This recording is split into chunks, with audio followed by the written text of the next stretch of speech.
નમસ્કાર વહાલા વિદ્યાર્થી મિત્રો, ફરી એક વખત આપણી આ યુટ્યુબ ચેનલ મેથ્સ સ્ટોરીમાં તમારું સ્વાગત છે। આજે આપણે ધોરણ 10 વિષય ગુજરાતી જે ફેબ્રુઆરી 2020-21ની એકમ સામયિક કસોટી છે તેનું સંપૂર્ણ સોલ્યુશન મેળવીશું। તો જોઈએ ફેબ્રુઆરી 2021 ધોરણ 10 વિષય ગુજરાતીની એકમ સામયિક કસોટી। તે પહેલાં હજુ સુધી જો આપણે આ ચેનલ સબસ્ક્રાઇબ ન કરી હોય તો અત્યારે જ કરી લો તથા તમારા મિત્રોને પણ સોલ્યુશન મળી રહે તે માટે તેઓને પણ આ વિડીયો શેર કરો। ચાલો જોઈએ બાળ મિત્રો એકમ સામયિક કસોટીનું સોલ્યુશન। સૌપ્રથમ તેમાં આપણને પ્રશ્ન પૂછેલો છે પદ્ય વિભાગમાંથી। પ્રશ્ન 1 છે, નીચે આપેલ જોડકા ગોઠવો। ચાલો અ વિભાગમાં છે વતનથી વિદાય થતા, તો તેની સાથે આવશે સોનેટ।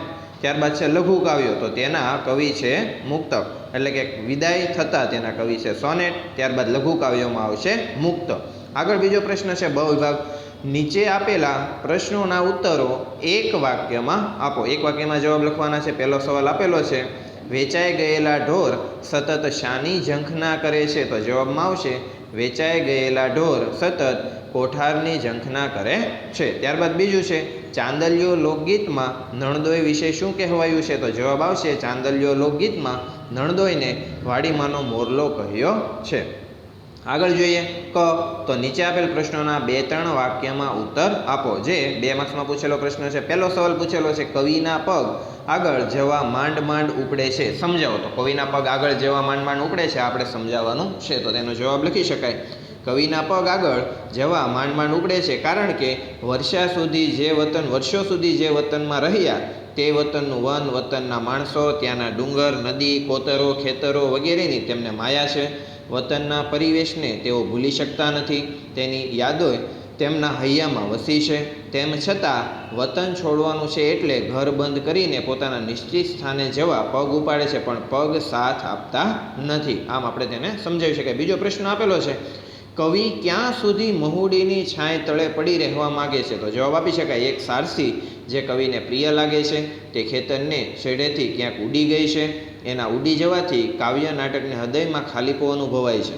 એમને જીવનમાંથી રસ ઉડી ગયો છે, પોતે નિષ્ક્રિય થઈને જીવનના અંત સુધી મહુડીની છાંય તળે પડી રહેવા માગે છે। ત્યારબાદ છે ગદ્ય વિભાગમાં, તો ગદ્ય વિભાગમાં જોઈએ પ્રશ્ન 2 નીચે આપેલા જોડકા જોડો। ચાલો જોડીએ। તો પહેલું છે જમોત્સવ, તો જમોત્સવની હાથે આવશે નવલિકા। ત્યારબાદ છે ગતિભંગ, તો ગતિભંગનું થશે લઘુકથા। આગળ જોઈએ બ, નીચે આપેલા પ્રશ્નોના ઉત્તરો એક વાક્યમાં આપો, એટલે કે નીચે જે પ્રશ્નો આપેલા છે તેના આપણે ઉત્તરો જવાબ એક વાક્યમાં લખવાનો છે। પહેલું છે, ફગફગિયો દીવો બુઝાઈ જવાની સાથે બીજી કઈ કઈ ઘટના બની? તો જવાબ આપી શકાય ફગફગિયો દીવો બુઝાઈ જવાની સાથે બાળકનું રુદન બીજી ઘટનારૂપ ગાજી ઉઠ્યું। બીજો પ્રશ્ન છે, ડુંગરે પોતાની નજર ક્યાં સ્થિર કરી? તો જવાબમાં આવશે ડુંગરે પોતાની નજર ગગનના માર્ગ તરફ સ્થિર કરી। ચાલો ક વિભાગ, 2-3 વાક્યમાં ઉત્તર આપો, ગમે તે એક લખવાનો છે જેના માર્ક્સ છે 2। પહેલો પ્રશ્ન પૂછેલો છે, કાનજી અને દેવજી બાળકને લઈને ક્યાં જતા હતા અને શા માટે? તો આપણે જવાબ આપી શકીએ કાનજી અને દેવજી બાળકને લઈને ઘૂંટણસમ પાણી ડહોળતા વેલજી ડોસાને ઘેર જતા હતા। વેલજી ડોસા નવજાત શિશુના ટાટિયા વાળી આપવાનો ધંધો કરે છે। ટાટિયા વાળવા એટલે બાળકને આજીવન અપંગ કરી દેવું। કાનજી અને દેવજી બાળકના ટાટિયા વળાવવા જતા હતા। બીજો પ્રશ્ન છે, અસીતે કૃષ્ણ જન્મની કઈ તરીકી રચી હતી તે જણાવો, એટલે કે કઈ તરકીબ હતી કૃષ્ણ જન્મની? તો જોઈએ જવાબ આવશે અસીતે વીજળીની મદદથી કૃષ્ણ જન્મની તરકીબ રચી હતી। રાત્રિના 12 વાગ્યે કિનખાબનો પડદો ખુલે, આકાશમાંથી તેજનો પુંજ અવતરે, એ સાથે ઝબકારો થાય, ત્યાં દેવકીના ખોળામાં બાળક જોવા મળે, કારાગૃહમાં અંધારું પથરાઈ જાય, સાથે જ ઝાલર, મંજીરા, કાસા અને શંખનો ધ્વનિ સંભળાય, વિભાસના સૂર વાતાવરણને વધુ આહલાદ બનાવે તેવી તરકીબ અસીતે રચી હતી। આગળ જોઈએ તો વ્યાકરણ વિભાગ આપેલો છે। પ્રશ્ન 3 માગ્યા પ્રમાણે ઉત્તર આપો। ચાલો જોડણી સુધારવાનું છે। તો પ્રકૃતિ, તેને સાચી જોડણી આપણે લખી શકાશે પ્રકૃતિ, જે આપણને દેખાય છે। ત્યારબાદ છે કૈલાશ, તો તેને આપણે લખાશે કે ને કને 2 માત્રા કઈ થશે, એટલે કે કૈલાસ। ત્યારબાદ છે જોડણી ભેદ, અર્થભેદ આપો। ચાલો અફર, તો અફર એટલે કે નિશ્ચિત ફરે નહીં એવું। ત્યારબાદ છે અફળ, તો એને કહી શકાય નિષ્ફળ અથવા તો નકામું। ત્યારબાદ છે ત્રીજું સંધિ છોડો, તો ભાવાદ્રે, તો આપણે ભાવાટ્ર, તો આપણે આપી શકીએ ભાવ વત્તા આટ્ર। ત્યારબાદ છે સમાસ ઓળખાવો. ચલો કયો સમાસ છે તે? મેઘરાજ, તો આવશે કર્મ ધારણ. ત્યારબાદ છે 5મું, વાક્યમાંથી ક્રિયા વિશેષણ શોધીને લખો. ચાલો ક્રિયા વિશેષણ શું છે તે આપણે મેળવવાનું છે. બાળકને હવે હળે જોતરાઈશ નહીં, તો જવાબ આવશે હવે. ત્યારબાદ છે જોડકું ગોઠવો. કર્તરી વાક્ય રચના, તો કર્તરી વાક્ય રચના કઈ છે? તો પહેલી જ આવશે બ સાથે, ખેતરને શેઢેથી સારસી ઉડી ગઈ. અને કર્મણી વાક્ય રચના તો એ આવશે અમારાથી થોડા દિવસ સાથે ફરાશે. ત્યારબાદ છે હવે લેખન વિભાગ. લેખન વિભાગમાં જોઈએ મોટા પ્રશ્નોમાં એક છે અહેવાલ, જે 3 માર્ક્સનો છે. તમારી શાળામાં ઉજવાયેલા પ્રજાસત્તાક દિનની ઉજવણીનો અહેવાલ 100 શબ્દમાં તૈયાર કરો. ચાલો અહેવાલ છે પ્રજાસત્તાક દિન, તો આપણે સૌપ્રથમ આવશે સુરત, તારીખ 28/1/2021. 26મી જાન્યુઆરીના રોજ અમારી શાળામાં પ્રજાસત્તાક દિનની દબદબાભેર ઉજવણી કરવામાં આવી હતી. ત્યારબાદ લખી શકાય નવા ફકરામાં, અમારી શાળાના સૌ વિદ્યાર્થીઓ અને શિક્ષકો સવારે 7:30 વાગ્યે શાળામાં આવી પહોંચ્યા હતા.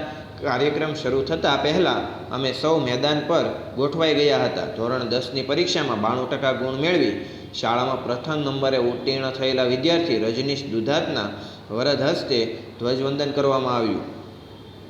રજનીશે તેના વક્તવ્યમાં દેશના નામી અનામી શહીદોનું સ્મરણ કર્યું અને દેશના સૌને દેશ માટે ઉપયોગી કાર્યો કરવાનો દૃઢ સંકલ્પ કરવામાં સૂચવ્યું. ત્યારબાદ સૌને ચોકલેટ વહેંચવામાં આવી. પ્રજાસત્તાક દિન નિમિત્તે શાળાના પ્રાર્થના ખંડમાં એક સાંસ્કૃતિક કાર્યક્રમનું પણ આયોજન કરવામાં આવ્યું હતું.